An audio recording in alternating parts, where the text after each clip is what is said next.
గొంతె తరుస్తూ చంద్రబాబుకు వార్నింగ్ ఇచ్చే ప్రయత్నం ఎట్లా చేస్తారు జగన్మోహన్ రెడ్డి అని టీడీపీ ప్రధానంగా ప్రశ్నిస్తుంది. అదే క్రమంలో టీడీపీ చేస్తున్న దాడులు కావచ్చు, వాటిని కావచ్చు, ఇదేంటి, ఇది దుర్మార్గం అంటూ జగన్మోహన్ రెడ్డి ప్రశ్నిస్తూ టీడీపీయే డ్రామా పాలిటిక్స్ చేస్తుందని ఆయన ఆ పార్టీ నేతలంతా కూడా ఆరోపిస్తున్నారు. ఒకసారి వైసీపీ సీనియర్ నేత, మాజీ ఎమ్మెల్సీ, ఉద్యోగుల సంఘం అధ్యక్షుడిగా కూడా పనిచేసిన వెన్నుపూస గోపాలరెడ్డి గారు ప్రస్తుతం మనకి లైవ్లో అందుబాటులో ఉన్నారు.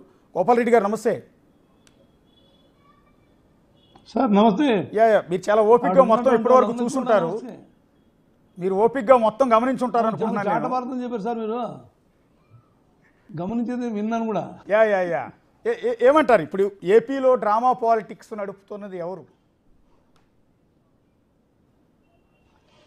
ఏపీలో డ్రామా పాలిటిక్స్ కంటే కొంచెం వెనక్కి పోదాం సార్. టీడీపీ హయాంలో ఎన్టీ రామారావు ముఖ్యమంత్రిగా ఉన్నప్పుడు కాంగ్రెస్ వాళ్ళు దాడులు చేస్తుంటే ఎన్టీ రామారావు కట్టెలు తీసుకొని తిరగండి, అవసరమైతే కొట్టండి అని కూడా చెప్పాడు. మీకు అర్థం మీకు తెలిసిన లేదు? మీకు గ్రామం ఉందా? Yes sir. అదేవిధంగా పరిటాల రవి అని మాకు అనంతపురం జిల్లాలో ఉండేవాడు. ఆయన ఒక ఎమ్మెల్యేగా ఉన్నాడు, కార్మిక శాఖ మంత్రిగా ఉంటూ ఈ 753 మందిని హత్య చేశారు సార్ ఒక జిల్లాలోనే. అందులో సగం మందిని ఇట్లా హత్య చేశారు. ఆ రోజు ఎన్టీ రామారావు కానీ తర్వాత చంద్రబాబు నాయుడు కానీ ఎవరు ఖండించలేదు సార్. ఇది మీరు నోట్ దిస్ పాయింట్. నేను మండలిలో ఉన్నప్పుడు రికార్డ్స్ ఎక్కిచ్చాను, మీరు కావాలంటే చదువుకోండి. గోపాలరెడ్డి ఎమ్మెల్సీ క్వశ్చన్ దీన్ని నేను మాట్లాడుతూ 753 మందిని హత్య చేశాడు. ఇంతవరకు కూడా శవాలు దొరకని కుటుంబాలు ఉన్నాయి సార్. వాళ్ళంతా కూడా శవాల కోసం ఇప్పటికీ ఇంకా మా వాడు ఉన్నాడు వస్తాడని ఎదురు చూస్తున్నారు సార్. మీరు జగన్మోహన్ రెడ్డి ఏదో దాడి చేయించాడు, ఆయన ఏమి పట్టుకోలేదు, ఆయన ఎవరిని అరెస్ట్ చేయలేదన్నారు. పాదిరికుప్పం కానీ, కారంచేడు కానీ, నీరుగొండలో కానీ ఓట్లు ఓడిపోయిన పార్టీలు దాడి చేశాను, గెలిచిన పార్టీ ఎవరు దాడి చేయలేదు సార్. పాదిరికుప్పం, నీరుగొండ, తర్వాత కారంచేడులో విపరీతంగా దాడులు చేసి గ్రామాలకు అగ్గిపెట్టారు సార్ తెలుగుదేశం వాళ్ళు. మీకు గుర్తుందో లేదో? గ్రామాలు మీరు వెనక్కి రికార్డు పోండి. మీరు ఏదో తెలుగుదేశం వాళ్ళంతా పునీతులైనట్లా మీరు ఏదో అగ్నిలో పడి బయటకు వచ్చి మేమంతా బయటకు వచ్చాము అని అనుకుంటా కాదు. కోడెల శివప్రసాద్కి ఎంత మంచి పేరుందో నేను చూశాను సార్. ఎందుకంటే కోడెల కే ట్యాక్స్ అని ఇంప్లిమెంట్ చేసి అరటి పనులు అమ్మే సాయిబును తర్వాత పూలమ్మ వాళ్ళని అడిగితే గడ్డ 3 ఉన్నటువంటి సాయిబు ఏమంటారంటే, ఏం చేయాలి సార్, అరటి పనులు అమ్మేవాడు కూడా మేము వారానికి 50 రూపాయలు మా కోడెల శివప్రసాద్ గారి ట్యాక్స్ కడుతున్నామని చెప్పారు.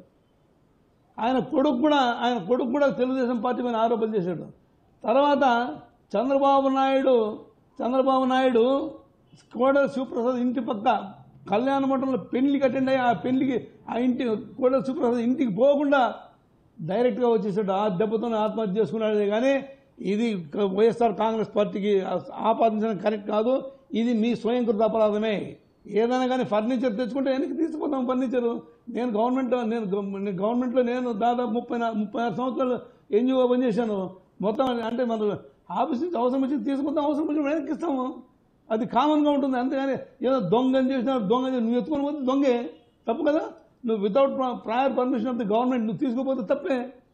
మరి నువ్వు దాన్ని కూడా ఆపోజిషన్లో పిన్నెల రామకృష్ణ అంటే ఒకసారి ఆ చెక్ పోస్ట్ దగ్గర టోల్గేట్ దగ్గర నిలబెట్టి పిన్నెల రామకృష్ణ బ్రహ్మాండంగా అల్లరి చేశారు. పిన్నెల రామచంద్ర రెడ్డిని ఆయన ఎవరు కారులో వస్తా అంటే వాళ్ళు 2-3 ఉన్నారు, 2 కానిస్టేబుల్స్ ఉన్నారు. ఆ రోజు నేను ఉన్నాను స్పాట్లో. ఎందుకంటే నేను అదేమో లెమన్ ట్రీలో ఉంటాను నేను.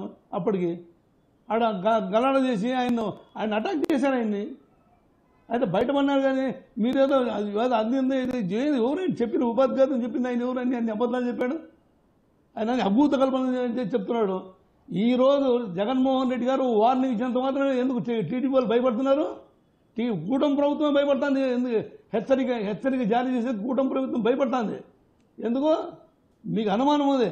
ఎక్కడైనా కానీ ఓడిపోయిన వాడు గలాట చేస్తున్నాడు కానీ గెలిచిన వాడు ఇళ్ళ మీద పోయి అలర్ట్ చేయడం ఏంది, ఇళ్ళను పగలగొట్టడం ఏంది, ఇళ్ళను నాశనం చేయడం ఏంది, ఆడవాళ్ళు మగవాళ్ళని చూడకుండా దాడులు చేస్తున్నారు, కార్లు తగలగొడుతున్నారు.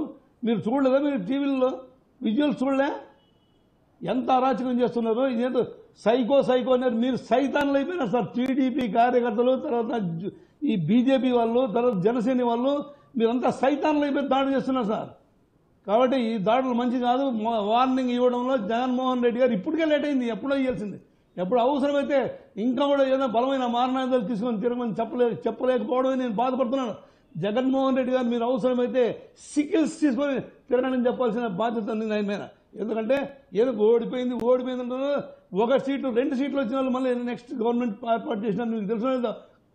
ఒకసారి ఇక తమిళనాడులో 2 సీట్లు వచ్చినటువంటి పార్టీ మళ్ళీ నెక్స్ట్ అధికారంలోకి వచ్చింది. సోమిరెడ్డి చంద్రమోహన్ రెడ్డి యావత్తు పబ్లిక్లోకి వచ్చాయండి. ఆయన ఎప్పుడు చూసినా